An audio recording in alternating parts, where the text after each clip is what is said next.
Hi guys, my name is Majid, and in today's video we're going to be taking a look at a comparison between three of the latest generation consoles. We had the release of the Xbox One, the PlayStation 4, and of course we've had the Wii U in the market for a while now. But since we had all the consoles in the house, we decided to give you guys a comparison, putting them side to side and see how they stack up against each other. Now Waj actually did this comparison, so without further ado, let's get to the comparison. Okay everyone, so the first thing that we're going to take a look at is the overall physical design and footprint of all three of these consoles. Now as you can see right over here, we have the PS4, the Xbox One, and the Wii U side by side each other, and the Xbox One is certainly quite a bit larger than both the PS4 and the Wii U. Now in terms of the actual measurement themselves, the Xbox One measures about 13.5 inches by 10.4 inches versus the PS4 measures about 10.8 inches in terms of its depth and 12 inches in its width. Now the Wii U is substantially smaller than both the PS4 and the Xbox One,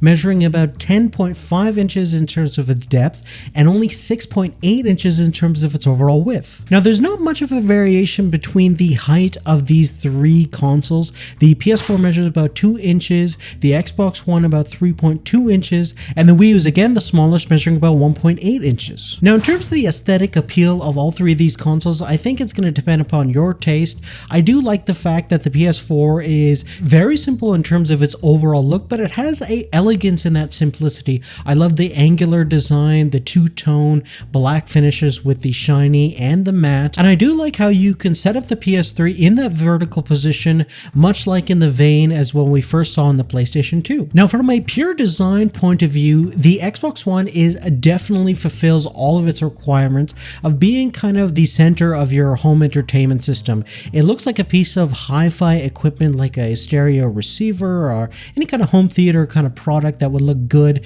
in anybody's entertainment system. However, if you're a fan of the ultra minimalistic design, I think you can't complain with how the Wii U is set up, certainly in terms of its external look, where it's pretty much not showing off anything, and you certainly can't fault the Wii U for being so simple, because it's really designed to kind of be in the background where you don't need to see it, because so much of Nintendo's energy is put into the Wii U gamepad, which is definitely a kind of an interesting step in the next generation direction. Now in terms of the inputs and outputs and what comes inside all three of these consoles, you'll notice some similarities. You'll notice here that both the Xbox One and the PS4 have a Blu-ray/DVD drive, so you can play all your Blu-ray DVDs, and the games are very high capacity. The Wii U actually uses a proprietary optical disc format that's 25 gigs, so still a lot of information, but a non-Blu-ray disc in the Wii U. They all have HDMI 1080p support, with the exception that the Xbox and the PS4 actually have 1.4 enabled, so they could potentially do 4K down the road and different stuff with 3D. Now you'll notice that there's actually two HDMIs on the Xbox One. One is an input and one is an output. So essentially what Xbox wants you to do is take the output into your HD TV and connect your DVR cable box into the HDMI input, so you can do all that fancy TV watching in your Xbox. Now the PS4 has two USB 3.0 connections, the Xbox has three USB 3.0 connections, and the Wii U has four USB 2.0 connections. Sadly, they don't have the higher super speed USB.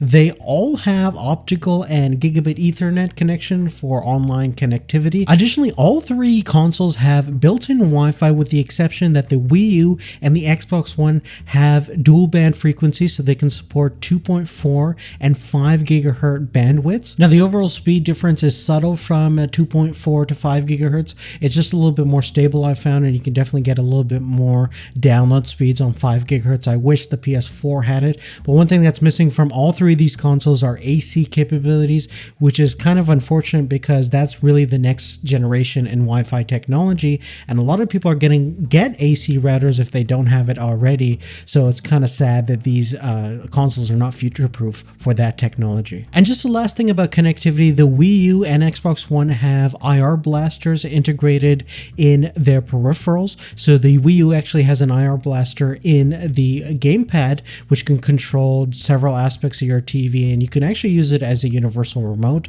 And the Xbox KINECT 2.0 is a very advanced IR blast system that's shooting IR signals all over the place, and it can actually connect pretty much everything together, and you can control your volume up and down and change your channels, do a whole bunch of things, and I'm sure in the future it's going to get better and better. And eventually I'm sure PlayStation is going to do something similar, but currently in terms of multimedia setup, the Xbox One is certainly superior than that, and the Wii U comes in at a close second. Now when we take a look at how many controllers each of the consoles can fit up to, you'll notice that the Xbox wins of having the ability to connect up to 8 controllers wirelessly.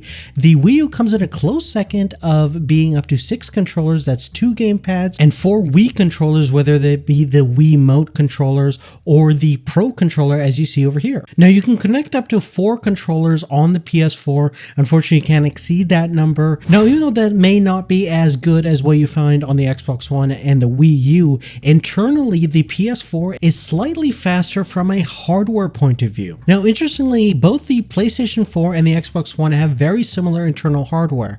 They're both running 8-core CPU from AMD. They're the Jaguar specification chips. The Wii U is running a 3-core processor, a tri-core processor, and in terms of shaders, you'll notice that the PS4 is pushing more shaders at 1152 versus 768 and 320 shaders only on the Wii U. And when we take a look at the memory, we have 8 gigs of GDDR5 and 8 gigs of DDR3 on the Xbox One and only 2 gigs of DDR3 on the Wii U.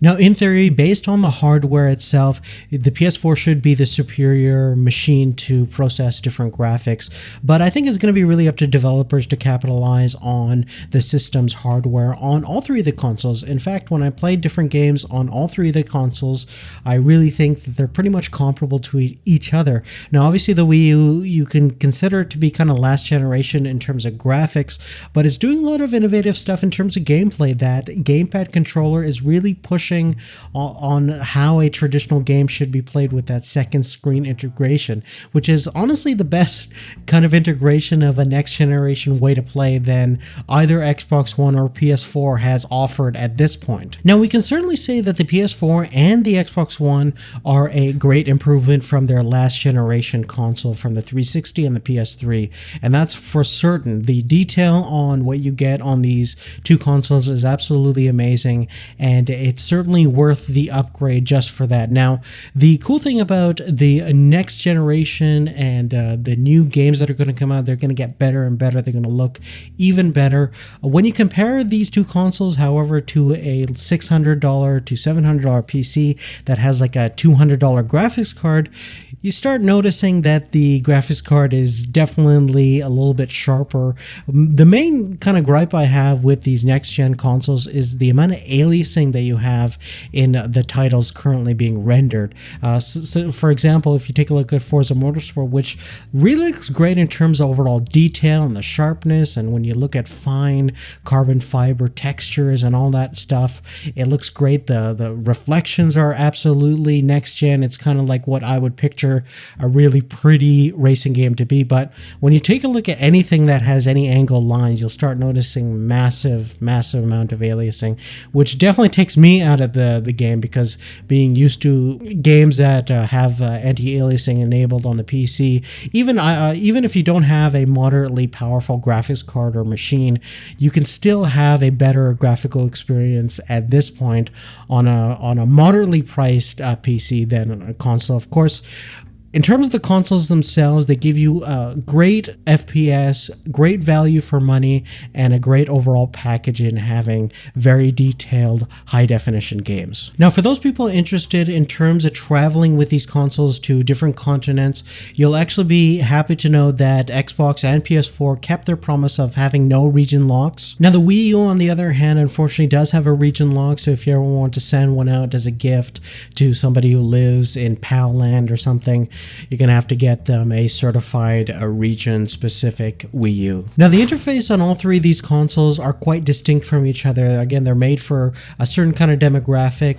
The Wii U is made for kids and families, so the interface is very clean and easy to use and easy to change the settings and things like that, although it can be a little bit wonky sometimes, but fairly user-friendly. Now, even though the operating system on the Wii U is simple, that doesn't mean screen, it's not powerful because you have all the apps that you would have in actually, let's say, a PS4. You have Hulu Plus available, Netflix, there's a full YouTube app, as well as a pretty good web browser that is probably really well integrated with the gamepad, and very fluid movements in terms of scrolling and entering your favorite websites. So definitely a powerful machine, and certainly competitive when you take a look at what the other two consoles can offer. Now the interface on the PS4 is quite clean and also very simplistic, kind of reminiscent of what you found on the cross media bar, but a little bit limiting. They've actually limited a couple of features on what you could do in terms of customization. You can't change the background, you can't change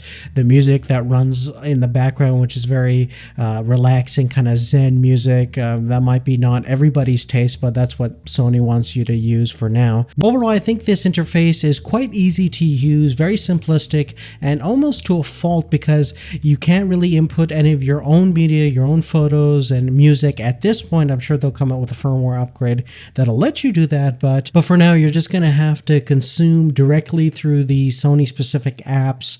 But there are some good ones such as Netflix and Crackle that have some pretty good stuff on them. Now, when we take a look at the Xbox One interface, it definitely seems to be a little bit more involved compared to the PS4 and the Wii U. There's certainly aspects of where you can customize, you can pin different applications that are your favorites. What Microsoft has done is they subdivided into a couple of different sections, such as your pins, which are your favorite kind of apps that you use most, such as your downloaded games, and your common applications such as Skype and YouTube and Netflix. Then you have your home section, which is going to show you what you're currently running, because this Xbox is actually a multitasker and you can do a couple of different things at the same time, which is very impressive. And this is kind of an important thing to realize, because this is really where you can manage your apps and really control what you're doing on your Xbox. On the right of that, you have some of your trending kind of promo stuff and games and multimedia things that you can buy and download. Now, one of the cool new things about this current generation of consoles is internal DVR recording for gameplay and online streaming. Unfortunately, the Wii U does not have that, probably for parental guidance reasons and Nintendo reasons. Both the Xbox One and the PS4 can record your gameplay footage while you're actually playing the game, and it can actually save whatever you just did. So if you did something really crazy, you can capture that and upload it online to share with your friends and whoever. Now, if you don't have Xbox Live Gold Edition, you unfortunately don't have access to any DVR capabilities on your Xbox One, so that's kind of mandatory, opposed to the PS4, where you don't need a PlayStation Plus subscription to actually use the DVR feature in the PS4. Additionally, the PS4 can record your footage for a longer period of time versus the Xbox, limits you for about 5 minutes. And the big feature that a lot of people are really liking, that it's kind of blowing up right now, is the instant streaming capabilities to Twitch and Ustream.tv. So big features that a lot of people are enjoying. Unfortunately, right now you can't save to Twitch or Ustream because of some issues, but if you're gonna do live streams or anything really serious, in both cases you probably want to have some kind of capturing solution. Unfortunately, you're gonna have to jump through some hoops because there is a DRM through the HDMI, and you're gonna have to figure out a way to bypass the HDCP to actually record, because unfortunately there's not a lot of ways to actually capture your footage these days because of all that copyright protection BS. But the PlayStation, for the casual people, it definitely has that ability to run Twitch, and a lot of people are using it and it works quite well. Unfortunately, I don't know why Xbox has not enabled streaming directly to Twitch or Ustream. It seems to be a pretty easy kind of thing, but I'm sure maybe in the future they will. Now, all three of these next generation consoles have some kind of camera or motion control system enabled for them. The PS4 has the PlayStation camera, which is an add-on attachment for around $60, and it comes in at a lower price, but if you add that, it becomes a little bit more comparable to the $500 Xbox One.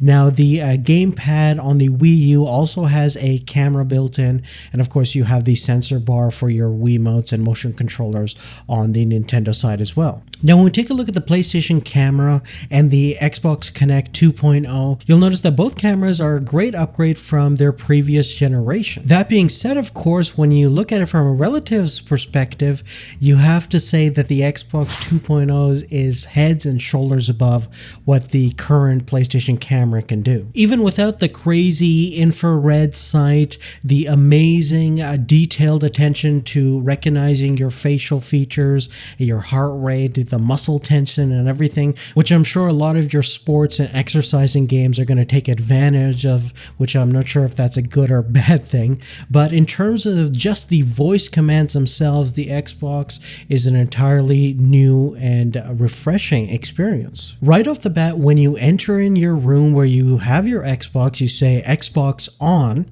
and it'll turn on itself, and it's always listening to your commands, which is quite interesting and a little bit creepy. And once the KINECT actually sees you, it'll target your face and sign you in automatically to your Xbox Live account or whatever account you have on the machine. And of course, you can turn all these features off if you're concerned about privacy. Now, once you're logged in, you can pretty much ask Xbox to do anything regarding the settings, the different applications. You can snap to, so when you're playing like a game like Forza, you can say snap to Skype or snap to TV, and it'll open up TV on the other side. And when you go resume Forza Motorsport 5, it'll get you back into the game. You sometimes have to speak pretty clearly and exactly how it wants you to speak. It's pretty good overall, but it definitely has some hiccups here and there. The system is not perfect. It is not like Google Now or Siri, where it is used to natural speech, and I'm sure it'll get better and better. Microsoft will probably put in millions and millions of hours and technology into improving this feature a lot better, because it definitely seems to be the future. I mean, using this to control the Xbox while you're playing games and doing all this stuff, we are certainly a multitasking society now, and I think it's a good direction that they're going.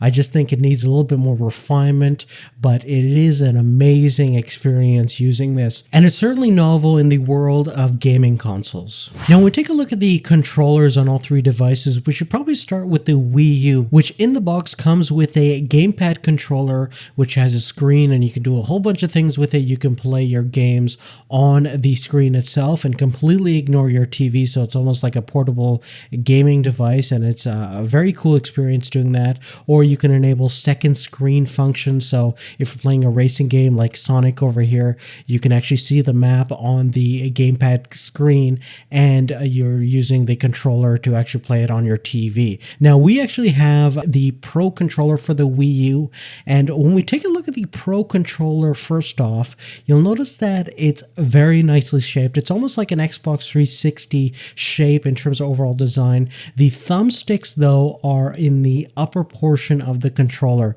so it's kind of like a PS3 but put up and more wider, and it's a very comfortable controller. I love the overall feel. I think it's probably one of the best designed modern controllers that you can get out there. I kind of think it's kind of in between like a PlayStation and an Xbox controller in terms of overall feel. Great overall controller. Now, the Xbox One controller is certainly refined from the 360 controllers you see over here. It really feels like it has melted in your hand, and it's completely perfectly molded to your hand. It feels very natural, very comfortable, and the overall construction and build quality and overall feel is quite impeccable. Now, my two favorite things about the Xbox One controller definitely has to be the triggers and the new thumbsticks. Now, the triggers feel really great. They have a great pressing kind of tension between them, and they feel very authentic, and they have these dual haptic feedback motors that really gives you a great sensation of what you're doing when you're playing different driving games and first-person shooter games. And the cool thing about the new thumbsticks is they have this grippy kind of surrounding around the thumbsticks that gives you this nice assurance of grip, and it feels just quality made, really well done, and great improvement. Now, the PlayStation 4 comes with the new DualShock 4 controller, which is the first departure from the original DualShock controller that we first saw in the 90s. Now, the DualShock 4 has retained the same style of buttons that you find in the previous generation of PlayStation controllers, but they've kind of widened it and made it a little bit bigger. I do also love the new thumbsticks on the DualShock 4, as well as the R2 and R1 trigger buttons that are absolutely fantastic. Lastly, the big innovation is the new touchpad at the center of the controller, which is definitely going to enable developers to do some really cool stuff with their games. In Killzone, you can actually switch between different abilities, so great addition there. Now, all these gaming controllers are really dependent upon you, what you used before, so you're definitely going to like whichever one that you're kind of used to. The cool thing is they're all kind of new, but with a kind of similar flavor of what you experienced before. So definitely try them out and see what you like the best. In my opinion, I like the Wii U Pro controller the best. It fits my hand just perfect, but that's my preference. Additionally, when you're using the gamepad on the Wii U, it also feels very natural, even though it is a large controller. It's kind of like holding like a really well-sculpted tablet in your hand. But in terms of functionality, all the controls are there that you would find on the Wii U Pro controller, and they feel really good. All the buttons, the triggers, the thumbsticks, they feel really well made up to Nintendo standards. Now, both the PS4 and the Xbox One come with headsets included in the box, but the quality that you get on the Xbox One is a lot better. You get a full headset that's proper, unlike the kind of cheap free thing that you would find in the airport that comes in the PS4. Now, from a functional point of view, both headsets work, but again, what comes inside the box, Xbox definitely gives you a little bit more than PlayStation 4. Now, let's go ahead and talk about some of the online capabilities of all three of these devices. Now, from a subscription service point of view, the Wii U is the last remaining next generation console that's actually free. You don't have to pay a monthly, annual, whatever fee to get going with online games. Now, that being said, there's not a lot of online capabilities, relatively speaking, when you consider looking at the Xbox One and the PS4 and compared to what the Wii U can offer, but there's lots of interesting stuff that the Wii U is doing in terms of doing different party plays with different titles that are going to come out. I'm sure a lot of people are going to play online Mario Kart when the new Mario Kart comes out, and there's lots of cool stuff that you can do with the Miis in terms of sharing and being a part of the Nintendo Land community. Lots of cool, innovative stuff that Nintendo's doing. So therefore, I do have to give some credit to them for keeping everything relatively inexpensive and free for the online usage. Now, when we take a look at the annual cost of the Xbox One and the PS4 from an online subscription basis, is about a $10 difference between the two. The Xbox Live Gold subscription retails for about $59.99 annually, and the PlayStation Plus retails for about $49.99 annually. Now, the nice thing with the PlayStation 4 is that you actually don't need a subscription service to download anything from the PlayStation Store. You can download all the applications you want. You can even buy and download free demos, and it gives you a lot more flexibility in terms of accessing your recording features and streaming functionalities without having to pay a dime. Now, additionally, if you do go with the PlayStation Plus service, you get a lot more perks than you do with the Xbox Live subscription. For example, you get access to some of the games on the PlayStation library for free, depending on different promotions and things like that, and you get a lot of free-to-play access on a lot of different perks. And the reason for all these perks may be because the PlayStation before was free in terms of online access, and now you have to kind of pay to play online, so Sony is trying to give as many benefits as they can. Now, the more expensive Xbox Live subscription is definitely not giving you as much for your money in terms of gaming and overall promises, but what they do offer is a very consistent, reliable service. Now, even though the PlayStation servers are getting better and better every day, it still is not up to the level of what you'll find on the Xbox Live subscription, mainly because the infrastructure on Microsoft end is a lot more powerful than what Sony is currently offering. Unfortunately, you do need the subscription to download any of the apps. In fact, what kind of sucks right now is that if you want to play Blu-rays and CDs and all that stuff, you have to download the apps, and the only way to access that is to have the Xbox Live subscription. Now, they do give you a free trial, so you can download that stuff and have that, so that's not that big of an issue. But it really does suck how Microsoft is kind of forcing everyone to pay for their subscription service to kind of get everything out of their Xbox One. So if you want to record using the in-game DVR features, if you want to download certain apps such as Skype and all that stuff, you need that subscription. So hopefully they'll change this in the future. I doubt it, because Microsoft probably likes a lot of money, and that's why they're charging you for that gold subscription. Now, we've been going on for ages about the hardware and the software and the subscription and all this stuff that really at the end of the day doesn't matter. These machines are made for gaming, and we should probably spend a little bit of time talking about the games that I'm kind of looking forward to and some of the exclusive titles that each console has. Now, currently the Wii U is kind of the winner at this point of having the most games in the library, and that's simply because it's been out the longest. It has pretty much a very substantial library of games optimized for the gamepad, such as we found with the Rayman series and a whole bunch of different Mario games and the Zelda games, which are of course exclusive to Nintendo, but I'm really excited about the upcoming games that we're going to see in 2014, such as Donkey Kong Country Tropical Freeze, which looks super awesome, and if you're a fan of Donkey Kong, I think everyone's really hyped for that game. We have the legendary Super Smash Bros. For the Wii U coming out, and that's going to obviously have Mega Man that a lot of people are really excited for, and last but not least that I'm looking forward to is Mario Kart 8, which is just going to be one of those system sellers in my opinion. Now, both the Xbox One and the PlayStation 4 have common titles available right now for you to get if you're interested. So the Assassin's Creed series and many of the major first-person shooters such as your Call of Duty and your Battlefields are available in both consoles. There's a lot of common titles that are going to be available throughout the lifespan of these consoles. So big sports games titles and a lot of cool stuff available for both consoles. Now, from day one, the exclusives on the PlayStation 4 side are a little bit limited compared to what the Xbox is offering. You only have Killzone and Knack on the PS4 side currently available as an exclusive. Now, the Xbox One has Dead Rising, Zoo Tycoon, Forza 5 Rise, and a couple of other exclusives that the PS4 does not have, and it definitely has the advantage of right now being a little bit more saturated with exclusives. Now, ironically, when we take a look at the digital day one library, the PlayStation 4 is the actual winner. It has more than triple the amount of titles currently available right now in the PlayStation Store compared to what's available on the Xbox. Now, here's where it gets kind of interesting for the PS4. We have Drive Club, which is a real competitor for the Forza 5 that the Xbox One has exclusively, and we have Infamous Second Son, which is going to be one of those big titles that are going to be out, and a lot of people are interested in that.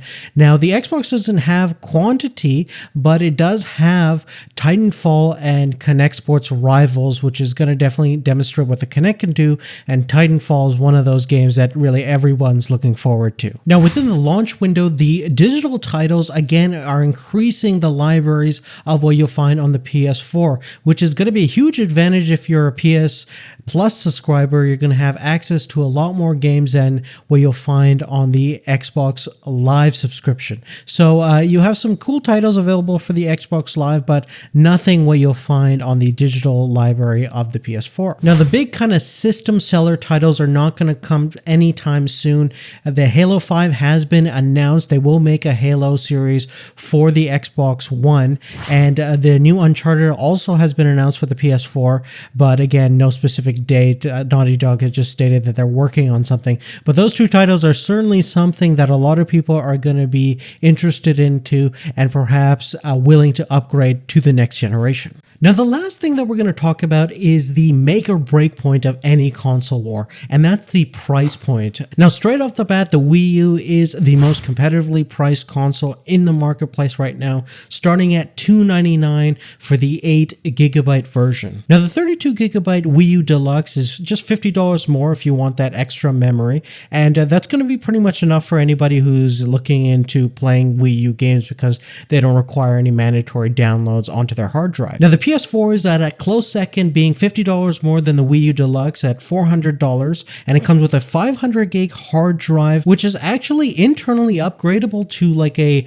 2 or 3 terabyte hard drive, and you can easily do that yourself. You can also put an SSD and have faster load times, and currently right now the PS4 actually comes with a 30-day trial of their PlayStation Plus service. Now, for anybody interested in the PlayStation camera, that is a separate purchase. That's another $60.